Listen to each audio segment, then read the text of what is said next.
मध्य प्रदेश कांग्रेस प्रदेश अध्यक्ष जीतू पटवारी के भाजपा नेत्री इमरती देवी पर दिए गए विवादित बयान को लेकर राज्यसभा सांसद कविता पाटीदार ने जीतू पटवारी को आड़े हाथों लिया है।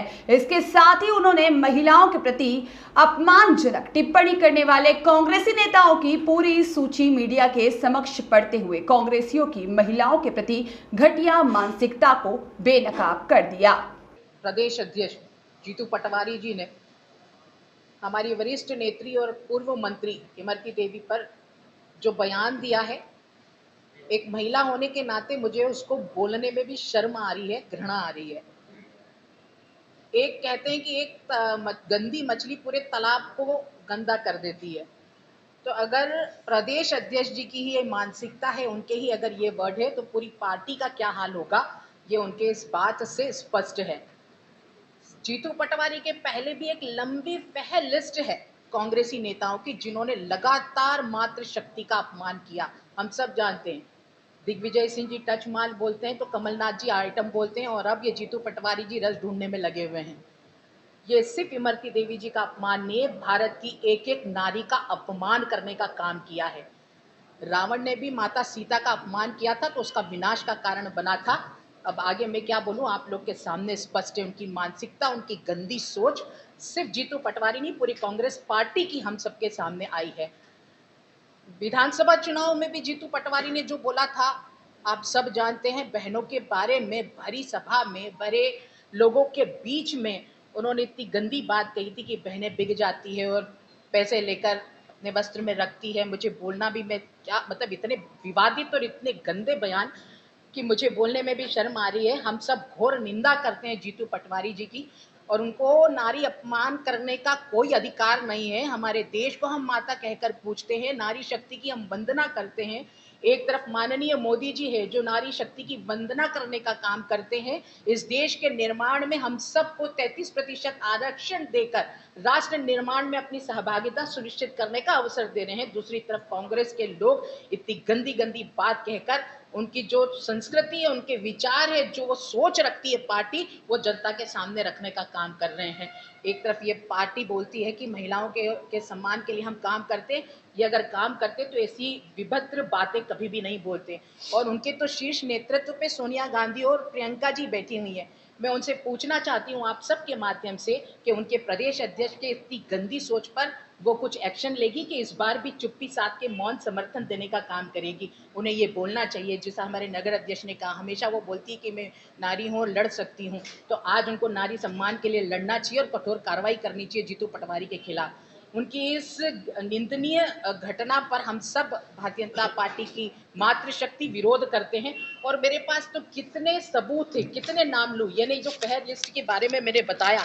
लगातार कांग्रेस के लोग महिलाओं को अपमानित करने का काम कर रहे हैं। रणदीप सुरजेवाला ने हमारी नेत्री हेमा मालिनी जी के ऊपर गंदी टिप्पणी की। सुप्रिया श्रीनाथे जी ने कंगना रणावत के ऊपर गंदी टिप्पणी की, क्योंकि वो सीधे तो लड़ाई लड़ नहीं सकती, तो अनर्गल बातें बोलकर उन्हें अपमानित करने का काम किया।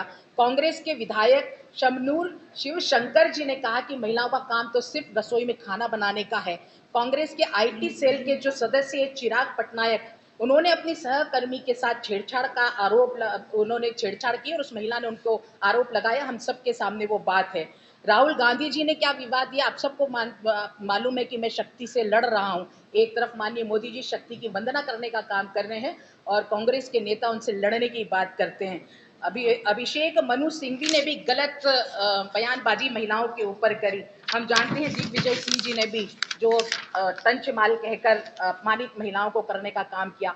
शशि थरूर ने भी मिस वर्ल्ड का मजाक उड़ाया। तत्कालीन कोयला मंत्री श्री प्रकाश जायसवाल ने भी महिलाओं को अपमान करने का काम किया। सिद्धारमैया ने भी सरेआम महिला की चुन्नी खींचकर उसे अपमानित करने का काम किया। कांग्रेसी नेता जो है राजाराम पाल ने भी इतनी गंदी बात कही कि मुझे तो यहाँ पे बोलने में भी शर्म आ रही। सब मतलब इतनी लंबी फेयर लिस्ट है कांग्रेस के लोगों की, हर समय उन्हें अपमानित करने का काम किया है। भारत माता है, मातृशक्ति की। शिव शंकर भगवान ने भी अर्धनारेश्वर का रूप धारण करके जगत को, संसार को यह संदेश दिया था कि ये संसार बिना नारी के सहयोग से नहीं चलता। मैं भारतीय जनता पार्टी की कार्यकर्ता होने के कारण गर्व महसूस करती हूँ कि हमारी पार्टी ने बेटियों के जन्म से लेकर उनकी शिक्षा से लेकर उन्हें आत्मनिर्भर बनाने तक की तमाम योजना देकर बहनों को सशक्त करने का काम किया है। माननीय मोदी जी ने अगर हमें सम्मान दिया है, अधिकार दिया है, तो सम्मान के साथ अधिकार दिया है। ऐसी पार्टी के हम कार्यकर्ता है। और दूसरी तरफ कांग्रेस के गंदी विचारधारा वाले लोग हैं जो आए दिन अपमान कर रहे हैं। तो हम सब भारतीय जनता पार्टी के कार्यकर्ता इसकी घोर निंदा करते हैं। और आज भारतीय जनता पार्टी की महिला मोर्चा की हमारी सभी बहनें जीतू पटवारी के घर जाके उनके घर का घेराव करेंगी और उनसे सवाल पूछेगी कि ये भारत की नारी का अपमान करने का उन्हें कोई अधिकार नहीं है और ये नारी शक्ति का अपमान नहीं सहेगा हिंदुस्तान। करने वाले व्यक्ति को आप प्रदेश अध्यक्ष बनाकर क्या सम्मानित करने का काम कर रहे हैं? क्या आपके माध्यम से मैं सभी से पूछना चाहती हूँ। वो तो कह रहे हैं कि मेरी बड़ी बहन की तरह, बड़ी बहन माँ की तरह। और बड़ी बहन और माँ के बारे में ऐसा कहा जाता है कि अब उनमें रस्म खत्म, मतलब मुझे बोलने में भी शर्म आ रही। एक महिला होकर मैं कैसे उस शब्द को बोलूं, मुझे शर्म आ रही। अभी माननीय विधायक जी ने आपको जिस तरह से कहा, ये शब्द है, ये हर एक प्रत्येक भारतीय मतलब महिला का अपमान है। ये सिर्फ हमारी इमरती देवी का अपमान नहीं है, ये भारत की प्रत्येक नारी का अपमान है। हमारे शास्त्रों और इतिहास में भी कहा है, जहाँ नारी की वंदना नहीं होती, ना पूजा नहीं होती, वहाँ भगवान भी वास नहीं करते। तो ये इनकी गंदी मानसिकता का प्रदर्शित कर रहा है और ऐसा नेतृत्व करता कांग्रेस ने प्रदेश में प्रदेश अध्यक्ष बनाकर चुना है, तो पूरी पार्टी का क्या हाल होगा ये आप सब जान सकते हैं। कितनी, मतलब मुझे तो ये पूछना चाहिए कि जब विधानसभा के चुनाव थे, जब इतनी गंदी बात बोली थी, उसके बाद भी उनको कोई शर्म नहीं आई। उसके बाद अभी पुनः बोलते हैं, उसके बाद भी कोई शर्म नहीं आई।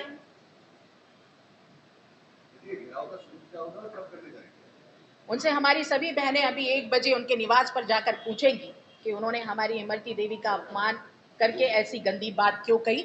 उनका घेराव किया जाएगा और ये पूरी मातृशक्ति का अपमान है। उन्हें जवाब देना पड़ेगा कि बार बार कांग्रेस के लोग मातृशक्ति का अपमान क्यों कर रहे हैं। अब हमारी महिला नारी अबला नहीं है, सबला है। अगर ये हमारे सिर पर पल्लू है तो ये हमारा सम्मान है। जरूरत पड़ने पर हम इसको परचम बनाकर भी लहरा सकते हैं। ऐसी शक्ति और सम्मान और ताकत भारतीय जनता पार्टी के नेतृत्व माननीय मोदी जी ने हमें प्रदान की है। हमने कोई हाईजैक नहीं करा। आपने अक्षय जी के बयानों को सुना नहीं है। लोगों ने आरोप लगाए कि पैसे लेकर और उनको दबाव बनाकर करा। उन्होंने बोला कि मेरे पास इतनी दौलत है कि मुझे कोई जरूरत नहीं है पैसों की। हम किसी को हाईजैक नहीं करते। हमारी पार्टी, आप सभी को पता है, पिछली बार भी इंदौर की जनता ने भारतीय जनता पार्टी को कितना आशीर्वाद दिया था। भारतीय जनता पार्टी को पूरा आशीर्वाद पूरे देश में मिल रहा है। हमें ऐसे हथकंडे अपनाने की कोई जरूरत नहीं। अगर अपने मन से कोई हमारे परिवार में हमारी नीति रीति राष्ट्रहित को देखकर आता है तो हम उसका स्वागत करते हैं। धन्यवाद। देखिए, कांग्रेस की हार तो पहले भी तय थी। कभी भी इंदौर से कांग्रेस जीत नहीं पाई लोकसभा में। भारी मतों से पिछली बार भी हमारी विजय हुई थी और इस बार तो कांग्रेस के पास प्रत्याशी नहीं बचा। सिर्फ इंदौर ही नहीं, पूरे प्रदेश, पूरे देश में आप देखिए, भारतीय जनता पार्टी के निर्णयों से, भारतीय जनता पार्टी की रीति नीति से, भारतीय जनता पार्टी के विकास से प्रभावित होकर कई लोग भारतीय जनता पार्टी के परिवार में शामिल हो रहे हैं। और ये वो सौभाग्य समझते हैं कि ऐसी पार्टी जो देश के हित के बारे में सोचती है, ऐसी पार्टी के साथ रहकर हमें राष्ट्र हित के काम करना है। कांग्रेस की ये बौखलाहट है, उनके पास कुछ नहीं है। लोकतंत्र जैसे उस उत्सव में वो सामने लेकर लड़ाई कर ही नहीं पा रहे। उनके कई जगह पर उम्मीदवार ही नहीं मिल रहे थे, जो थे उन्होंने भी दामन छोड़ दिया। तो ये उनकी वो बिल्कुल पूरी तरह से निराश हो चुके हैं और निराशा में उटपटांग निर्णयों के अलावा उनके पास और कुछ नहीं बचा। सवेरे सभी ने प्रेस के माध्यम से पढ़ा होगा कि हमारी बहन, छोटी बहन इमरती देवी के लिए जिस तरह से जीतू पटवारी ने ग्वालियर के अंदर जिस तरह से, मतलब जो जिस शब्दों का इस्तेमाल किया, मैं समझता हूँ हम लोग तो बोलने में हमें शर्म आती है। मैं समझता हूँ कि इस तरह की उनकी आदत पड़ी हुई। पिछला जब विधानसभा का चुनाव था तो पूरी टेकरी में जब वो बैठक लेने गए थे बस्ती के बीच में, और उन्होंने मतलब बस्ती के अंदर महिलाओं के सामने महिलाओं को बोला कि महिलाएं तो 500 रुपये लेती हैं और अपने ब्लाउज के अंदर रख लेती हैं और ये पैसे वहाँ आदमियों को देती है और वो दारू पी जाते हैं। यानी इस तरह की टिप्पणी करना। एक पिछली बार आपने देखा होगा कि किसान आंदोलन हुआ था मंडी के अंदर, उन्होंने चालू कराया था फर्जी। उस समय भी उनने किसानों के बीच में लोगों को, सब वायरल है वीडियो, मतलब रिकॉर्डेड है, किस तरह की गंदी गाली देकर के उन्होंने मतलब इस तरह के शब्दों का इस्तेमाल किया था। मैं समझता हूँ हम लोग तो यहाँ आपके बीच में उस शब्दों का इस्तेमाल नहीं कर सकते, लेकिन आपके पास सारे वीडियो उपलब्ध है, मतलब हम कोई उनके बारे में नहीं बोलते। पर इस तरह की उन्होंने आदत बना ली है, हल्के शब्दों से बोल करके लोगों को बता करके बीच में भी जब उनकी पत्रकार परिषद थी तो उनके प्रत्याशी मैं इसलिए नहीं जोड़ रहा हूँ, इसलिए कि वो हर जगह पे कहीं ना कहीं प्रेस को दोषी बताते हैं या जिस तरह का समाज के अंदर निकलते हैं तो उस तो भी बातें करते हैं। तो मैं समझता हूँ हम सारे लोग इसकी घोर निंदा करते हैं और मैं समझता हूँ कि अगर इसी तरह का इनके दल के अंदर प्रदेश अध्यक्ष करते रहेंगे तो भारतीय कांग्रेस मध्य प्रदेश से शून्य हो जाएगी, खत्म हो जाएगी, मेरा जितना कहना है। ब्यूरो रिपोर्ट, सत्याग्रह न्यूज, मध्य प्रदेश।